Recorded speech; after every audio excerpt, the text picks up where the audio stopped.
Hello दोस्तों, नमस्ते। मैं विनोद सरोवा। आज फिर से अपन उपस्थित हैं कक्षा 12 हिंदी साहित्य के काव्यांग परिचय में से। पिछले वीडियो में हमने काव्य गुण के बारे में पढ़ा था। आज हम माधुर्य गुण के बारे में पढ़ेंगे। हमारा विषय क्या है आज का? माधुर्य गुण। माधुर्य गुण कहते किसे हैं और किस प्रकार से इसकी परिभाषा या इसकी पहचान हम जैसे कोई पद हमारे सामने आ गया तो उसमें हम माधुर्य काव्य गुण की पहचान किस प्रकार से करेंगे। तो जैसे पहली इसकी जो परिभाषा है या इसको हम किस प्रकार से और चिन्हित करें, पहचान करने का जो हमारा तरीका होगा वह क्या होगा कि जिस काव्य रचना को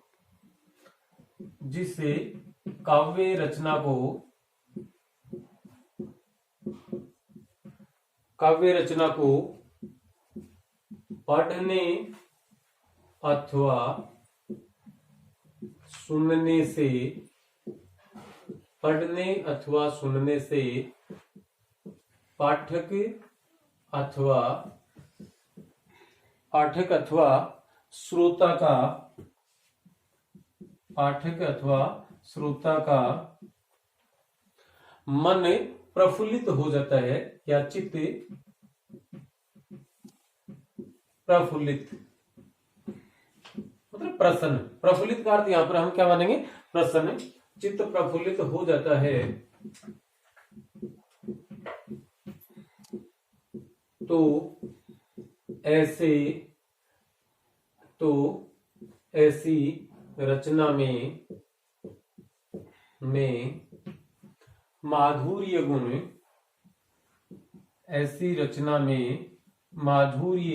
गुण माना जाता है। कौन सा गुण माना जाएगा? माधुर्य गुण। किस प्रकार की काव्य रचना में? कि जिस काव्य रचना को पढ़ने अथवा सुनने से पाठक पढ़ेगा, श्रोता सुनेगा। पाठक अथवा श्रोता का चित्त प्रफुल्लित हो जाता है। चित्त का मतलब उसका मन, उसका दिल प्रफुल्लित प्रसन्न हो जाता है। तो वहां कौन सा गुण माना जाएगा? तो इस प्रकार की रचनाओं में माधुर्य गुण माना जाता है। अर्थात यदि हम इसकी दूसरी परिभाषा लिखना चाहें तो जिस काव्य रचना को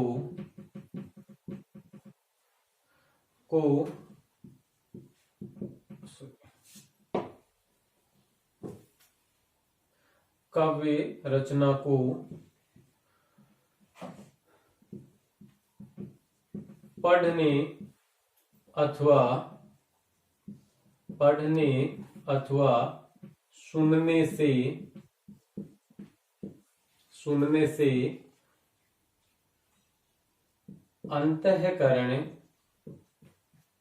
अंतःकरण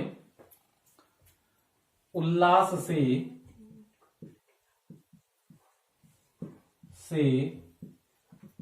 द्रवित हो जाता है। द्रवित का मतलब पिघल जाता है। पिघलना मतलब दिल पसीज जाता है। कि जिस काव्य रचना को पढ़ने अथवा सुनने से पाठक अथवा श्रोता का अंतःकरण उल्लास से द्रवित हो जाता है। कोमल कांत एवं मधुर वर्णों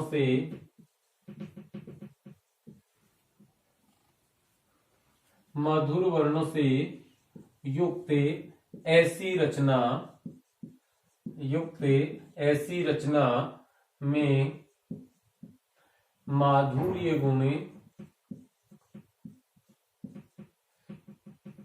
रचना में माधुर्य गुण माना जाता है। कि ऐसी काव्य रचना, जिस काव्य रचना को पढ़ने अथवा सुनने से अंतःकरण उल्लास से द्रवित हो जाता है, कोमल कांत एवं मधुर वर्णों से युक्त ऐसी रचना में माधुर्य गुण माना जाता है। अब इस मुख्य तौर पर, मोटे तौर पर इसमें से, इन दोनों परिभाषाओं में से ये बात निकल के आती है कि ऐसा कोई छंद है, ऐसी कोई रचना है, ऐसा कोई पद है जिसे हम पढ़ें और पढ़कर मन में श्रृंगार रस की उत्पत्ति होती है, ऐसे मधुर और कोमल कांत पदावली उसमें शामिल है, तो वहां पर कौन सा गुण माना जाएगा? माधुर्य गुण माना जाता है। देखिएगा, जैसे सूरदास के बहुत सारे पद ऐसे हैं जिनको पढ़ने से और कृष्ण की जो अटखेलियां हैं उन अटखेलियों को पढ़ने सुनने से और मन प्रफुल्लित हो जाता है, प्रसन्न हो जाता है। तो उन पदों में और कौन सी उन पदों में माधुर्य गुण की प्राप्ति होती है, अतः वहां माधुर्य गुण माना जाएगा। इसके अलावा हम बात करें बिहारी के जो श्रृंगार रस से, वो विशेष रूप से संयोग श्रृंगार रस से संबंधित जो पद हैं, वो जो दोहे हैं 713 है दोहों में से, तो उन दोहों में भी कौन सा रस माना जाएगा? माधुर्य रस माना जाएगा। जैसे तीसरी इसकी परिभाषा हम और लिखना चाहें तो क्या होगा कि जब किसी पद में इस प्रकार के वर्णों को प्रयुक्त कर दिया गया हो जिसे पढ़कर मन में श्रृंगार रस की उत्पत्ति होती है, तो वहां माधुर्य गुण माना जाता है। जब किसी काव्य में इस प्रकार के शब्दों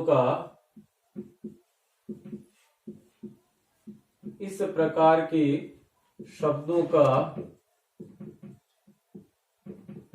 प्रयोग कर दिया जाता है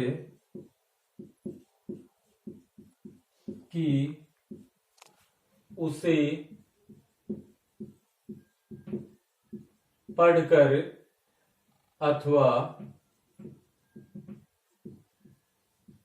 सुनकर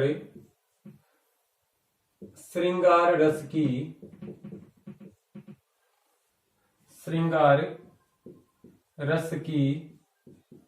उत्पत्ति होती है, तो वहां माधुर्य गुण माना जाता है। तो वहां माधुर्य गुण माना जाता है।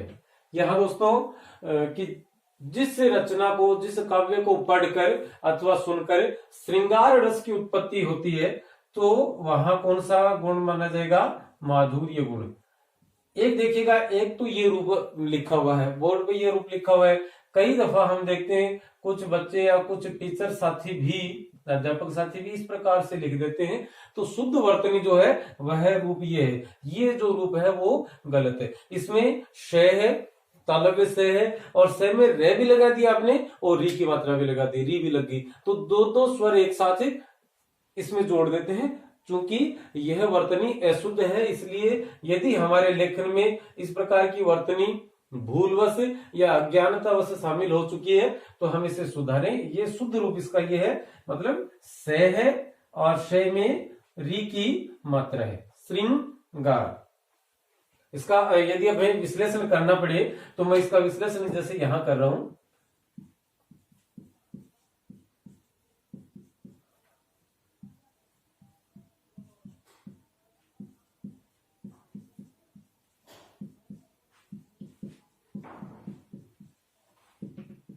ये इसका विश्लेषण है। इसमें देखिएगा श तालव्य, उसमें री की मात्रा गे, और आगे चूंकि ग है और ग में आ की मात्रा है, रे में ए की मात्रा है, तो कुल मिला के इस प्रकार से इसका विश्लेषण होता है। अब देखिएगा यहां जैसे अनुस्वार लगा था, तो अनुस्वार किस रूप में जाएगा? या अनुस्वार को यदि हम हटाना चाहें तो नीचे उसका जो पंचम वर्ण है, जो नासिक के वर्ण है, वो कौन सा होगा? उसकी पहचान का तरीका हमारा यह होता है कि हम देखें कि जहां अनुस्वार बोला जा रहा है उसके आगे कौन सा वर्ण है।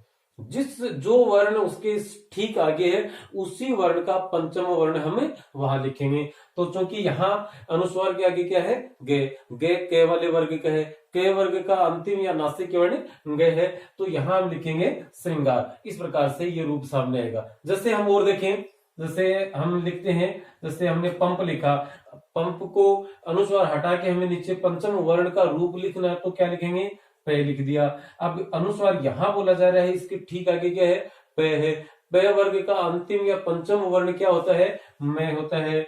ये मैं आ जाएगा और उसके बाद में पंप। ये रूप भी प्रचलन में है, यह भी प्रचलन में है। इसके बाद में जैसे हम ये लिखें दंड, तो दंड में क्या होता है, जैसे दे आ गया और अनुस्वार आ गया। अनुस्वार के आगे डे है, डे टे वाले वर्ग का है, टे वर्ग का अंतिम वर्ण है वो णे होता है। तो यहाँ इस प्रकार के से और ये लिखा जाएगा। दोनों ही रूप प्रचलन में है, दोनों ही शुद्ध हैं। तो यदि श्रृंगार की वर्तनी हम इस प्रकार से लिखते हैं तो श्रृंगार की वर्तनी यदि हम ये लिखते हैं तो यह गलत है, और यदि यह आप लिख रहे हैं तो यह वर्तनी शुद्ध है। अब जैसे एक इसका उदाहरण हम लेते हैं, तो उदाहरण भी और बिहारी सतसई पुस्तक से हम ले रहे हैं। बिहारी सतसई, सतसैया के दो हरे जो नाविक के तीर देखन में छोटे लगे घाव करे गंभीर वाले पुस्तक में से। और जो इसका उदाहरण है वो कक्षा 12 में शामिल भी है। यहाँ है बत रस लालच लाल की, बत रस लालच लाल की, मुरली धरी लुकाए, मुरली धरी लुकाए,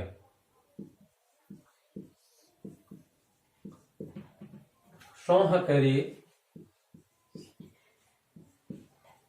सौह करे भोहनी हंसे,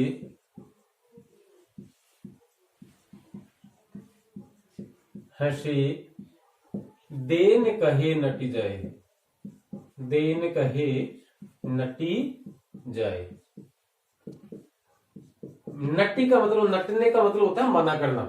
कि लाल, लाल का अर्थ है यहाँ पर कृष्ण, कि कृष्ण से बातों का आनंद, बत रस बातों का आनंद लेने के लालच में, कृष्ण की बातों का आनंद लेने के लालच में एक गोपिका कृष्ण की मुरली को और लुकाकर मतलब छुपाकर रख देती है। जब कृष्ण उस मुरली को वापस मांगते हैं तो वह सोह करती है, मतलब सौगंध खाती है कि मैंने आपकी मुरली नहीं ली। भोहनी हंसे, आंखों ही आंखों में हंसती है, एक कुटिल मुस्कान हंसती है उसको छेड़ने के लहजे में। और जब कृष्ण उसे कहते हैं कि मुझे वो मेरी मुरली वापस दो, तो देन कहे नटी जाए, जब वो वापस मांगता है तो वह मना कर देती है कि मेरे पास नहीं है। तो इस दोहे में, बिहारी के इस दोहे में और दोनों की छेड़छाड़ होने की वजह से यहाँ पर श्रृंगार रस की उत्पत्ति होती है, और जहां श्रृंगार रस है वहां पर माधुर्य गुण की उपस्थिति मानी जाती है। तो इस पद में कौन सा गुण होगा, माधुर्य गुण माना जाएगा। दोस्तों यहाँ एक चीज और याद आई, जैसे हमने यहाँ शब्द लिखा है माधुर्य, इस माधुर्य के बारे में हमारी बात हुई थी पिछले वीडियो में कि हम इसको थोड़ा सा बताएं कि इस शब्द की रचना किस प्रकार से हुई है। मधु रे और ये जो प्रत्यय इसमें जुड़े हैं, उन प्रत्ययों के जुड़ने से इसमें क्या फर्क आता है, इसकी रचना में, इसकी वर्तनी में, इसके लेखन में, उस पर बात करेंगे। देखिएगा, माधुर्य जो वर्ण शब्द है उसकी उससे प्रत्यय और मूल शब्द ये हैं, और शब्द हमारा बनता है फिर माधुर्य। दोस्तों यहाँ देखने वाली बात क्या होती है, ध्यान, नियम ये है, कहता है, हम हिंदी भाषा का नियम ये कहता है, प्रत्यय का नियम, कि यदि किसी शब्द में, यदि किसी पद में ये नामक उपसर्ग जुड़ता है तो मूल शब्द की, इसका मूल शब्द क्या है, मधुर है, मूल शब्द के प्रथम वर्ण की मात्रा दीर्घ हो जाती है, मतलब बड़ी हो जाती है, ऐसे आ में बदल जाती है, तो ऐसे आ में, और ई ए से आई में बदलती है। तो यहां देखेंगे मधुर से मैं से क्या बन गया, आ बन जाएगी, मां बन गया, उसके बाद में धू आ गया। अगला नियम ये कहता है कि मूल शब्द का अंतिम वर्ण, मूल शब्द का अंतिम वर्ण क्या हो जाता है, स्वर रहित हो जाता है। मूल शब्द का अंतिम वर्ण क्या हो जाता है, स्वर रहित हो जाता है। तो रे से ए की मात्रा हट जाएगी, तो रे किस प्रकार का बचेगा हमारे सामने, इस प्रकार से। और चूंकि रेफ का नियम होता है कि स्वर रहित रे जहां बोला जाता है उससे ठीक आगे वाले व्यंजन के ऊपर वह और पद स्थापित होता है, या वहां उसका वो आगे वाले वर्ण पर जाके बैठ जाता है। तो मां, धू और रे क्या करेगा, इससे आगे वाला जो वर्ण है उस वर्ण पर चला जाएगा। क्योंकि आगे ये आएगा, ये जो हमारा जो प्रत्यय है वह आएगा और ये इसके ऊपर चला जाएगा। तो इस प्रकार से ये शब्द क्या बन जाएगा, माधुर्य। जैसे हम और देखें, जैसे उदार देखें, ये जैसे हमें सुंदर देखें, तो देखिएगा ऊ जहां होता है, ऊ होता है या ओ होता है, ऊ ऊ ओ, इनमें यदि प्रथम वर्ण की मात्रा ये हो, प्रथम वर्ण की मात्रा ये हो और इसमें यदि ये जुड़े तो ये तीनों ही मात्राएं किसमें बदल जाएंगी, ये औ में बदल जाती हैं। किसमें, औ में। और अंतिम वर्ण जो होगा वो क्या करेगा, आधा हो जाएगा। तो देखिएगा यहाँ क्या होता है, ऊ से औ बन गया, औ दा और रे आधा होके ऊपर चला जाएगा, औदार्य। यहां पर क्या हो जाएगा, शु का शौ, औ की मात्रा लग गई, आगे ने दे और रे ऊपर चला जाएगा, दे आ गया, रे क्या करेगा, आगे वाले के ऊपर चला जाएगा। इसी प्रकार का एक नियम, और वह शब्द बहुत बार जो प्रतियोगी परीक्षाएं हैं वहां बार बार पूछा जाता है। उसकी वर्तनी, शुद्ध वर्तनी आप लिखें तो शुद्ध वर्तनी क्या है उसकी, जैसे एक शब्द है महात्मा, महान धन आत्मा से महात्मा, इसमें हमने ये जोड़ा। अमूमन इसका रूप इस प्रकार से लिख दिया जाता है, और जो बहुविकल्पीय प्रश्न आते हैं उनमें पहला ही विकल्प ये मिलता है और हम जल्दबाजी में इसको उत्तर को कर बैठते हैं, जो कि हमारा गलत हो जाता है। नियम क्या कहते हैं, ये जुड़ेगा, प्रथम वर्ण की मात्रा ऐसे किसमें बदलेगी, आ में, तो में आ की मात्रा लग गई, आगे हा, महा, आगे ते आधा। अब ये मूल शब्द का अंतिम वर्ण क्या करेगा, अंतिम वर्ण हमेशा स्वर रहित हो जाता है। तो मैं है, मैं में आ की मात्रा, तो आ की मात्रा हट जाएगी, मैं बचेगा और ये शब्द ये लिखा जाएगा। ये अक्सर ये जो हमारा प्रत्यय है, तो शब्द क्या बनेगा, महात्म्य। शब्द क्या बन जाएगा, महात्म्य। ये सर्व शुद्ध रूप है, इसकी उचित शुद्ध वर्तनी है वह यही है। तो दोस्तों आज के लिए इतना ही। अगले वीडियो में हम फिर मिलेंगे किसी नए विषय, नए टॉपिक और हिंदी भाषा के कुछ नई नियमों के साथ। तब तक के लिए नमस्ते, शुक्रिया, अभिनंदन आपको।